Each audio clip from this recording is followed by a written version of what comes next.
In the medieval hills of Assisi, where the stone houses glowed under the sun like ancient prayers carved into the earth, a child was born whose soul would become the mirror of heaven's light. Her name was Chiara, Clare, and even as a little girl, she carried an air of silence that drew people to stillness. The city around her was restless, torn between nobles and merchants, wars and crusades. Yet within her heart there was an order, a rhythm that seemed to come from another world. Her family was noble, her lineage proud, her future predetermined. But destiny is never written on parchment. It is etched in fire. When Clare was a teenager, she heard rumors of a man who had abandoned wealth and fame to live in radical poverty, preaching peace to wolves and kings alike. His name was Francis. One night, she saw him in the square, barefoot, cloaked in rags, his voice trembling with something that was not madness but truth. He spoke of a God so poor he was born in a stable, so humble he washed the feet of men, so bright he made the sun itself seem dim. Clare felt as if her soul had been struck by lightning. That night, she could not sleep. She stood by her window and looked out at the dark hills of Assisi, and somewhere in that silence she whispered, "This is the light I was born for." A few weeks later, on Palm Sunday, while the city celebrated with banners and songs, Clare slipped away through the shadows, her hair veiled, her heart ablaze. She walked through the olive groves to the small chapel of the Portiuncula, where Francis and his brothers waited by candlelight. He cut her hair, placed her in a rough habit, and blessed her as his spiritual sister. It was not a ceremony, but a vow of fire. In that moment, the golden daughter of Assisi became the bride of the poor Christ. Her family tried to drag her back. Her uncle stormed the chapel, demanding she return to her house and its inheritance. But Clare clung to the altar and tore the veil from her head, showing them her shorn hair. "I have no other bridegroom but Christ," she said. The soldiers hesitated. Something in her gaze made them tremble. They left her, defeated not by argument, but by holiness.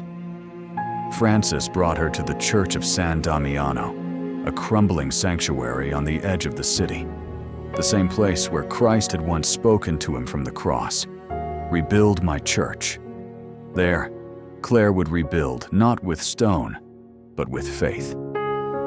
Other women came to join her, noble daughters, widows, servants, and they became the Poor Ladies of San Damiano, the first community of Franciscan sisters. Their lives were bare of luxury, but rich with light. They ate little, slept on straw, prayed through the night, and found joy in the smallest things: the color of dawn, the song of birds, the taste of bread. Clare's eyes shone with quiet fire. "We are not poor," she told her sisters. "We are rich in God." She called herself the little plant of Francis, but her humility only magnified her strength. When Francis came to visit her, they spoke not of the world, but of heaven. And when he died, it was Clare who carried his spirit forward in silence. The people of Assisi began to call her the lamp of the city. They said that when she prayed, her face glowed as if lit from within. One night, years later, that lamp would save them all. It was the year 1240 when the storm came. The armies of Frederick the Fagrant swept across the land, burning, looting, desecrating every holy place they found. Word reached Assisi that the soldiers were coming, mercenaries hardened by blood and greed, and soon they surrounded the convent of San Damiano. The sisters trembled. They had no weapons, no walls strong enough to withstand an army. Clare, frail and sick from fasting, rose from her bed. She walked barefoot to the small chapel where the Blessed Sacrament was kept, her hands trembling, but her eyes blazing with faith. The sisters watched as she lifted the golden monstrance, holding the body of Christ high before her like a shield of light.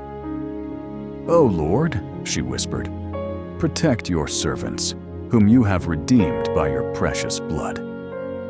Then she turned toward the soldiers at the gate.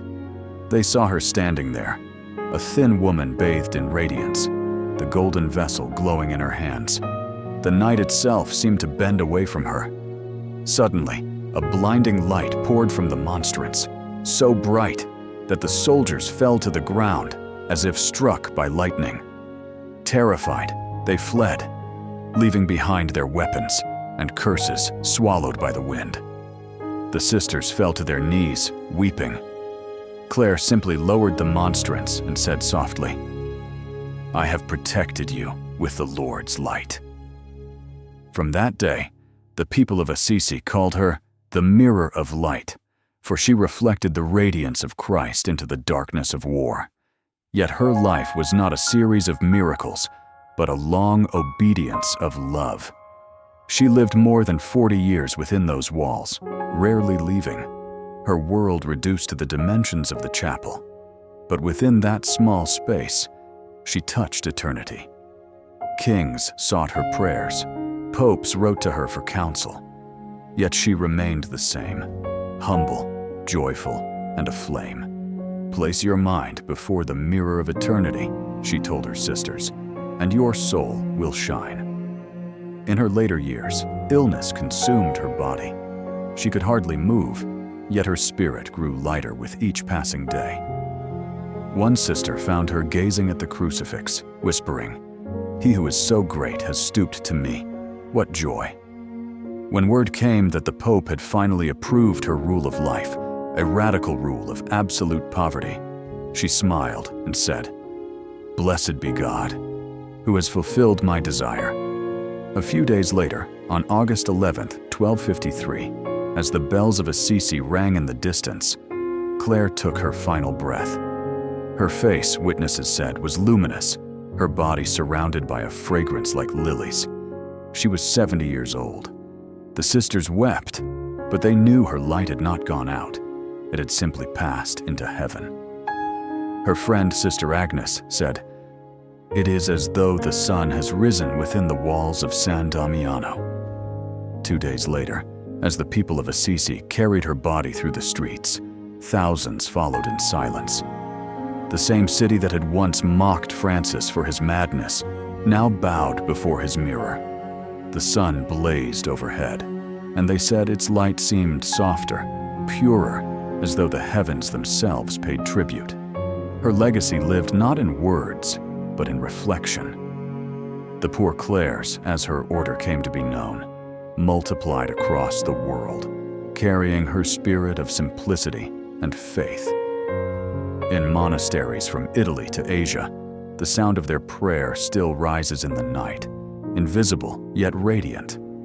Her relics rest in the Basilica of Saint Clare, a sanctuary of golden quiet, where her body still lies incorrupt. Pilgrims kneel before her, and many say they feel the same peace that filled her eyes, the stillness of one who sees only God. Art depicts her with a monstrance in her hands, light bursting forth as if eternity itself had been captured in that moment.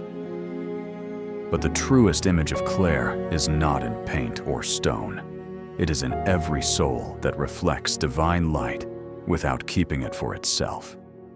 She once told her sisters, "We become what we love, and what we love shapes what we become. If we love the light, we shall become light." That is her message to the world, that holiness is not brilliance, but reflection. Not power, but purity. Not glory, but clarity of heart. In the cinematic frame of her story, the camera would pull away from the walls of San Damiano, rising over Assisi, bathed in evening light. Bells echo across the valley, mingling with the rustle of olive trees. The sun sets, and for a moment, the sky turns the color of her habit, pale gold fading into white. Then, from the horizon, a single beam of light reflects off the rooftops, traveling across the fields, through rivers, mountains and centuries, touching the faces of those who pray in silence. It is her light still moving, still mirroring the one she loved. In the final scene, the camera would return to her face. Serene, eyes closed, a faint smile. The voice of narration would whisper, "She was the mirror of Christ's light, and in her reflection, the world saw God." The screen fades to gold white, the light dissolving into silence, leaving only a heartbeat of eternity. And in that silence, her words remain. Go forth, illuminated by his radiance, and reflect the light that has no end.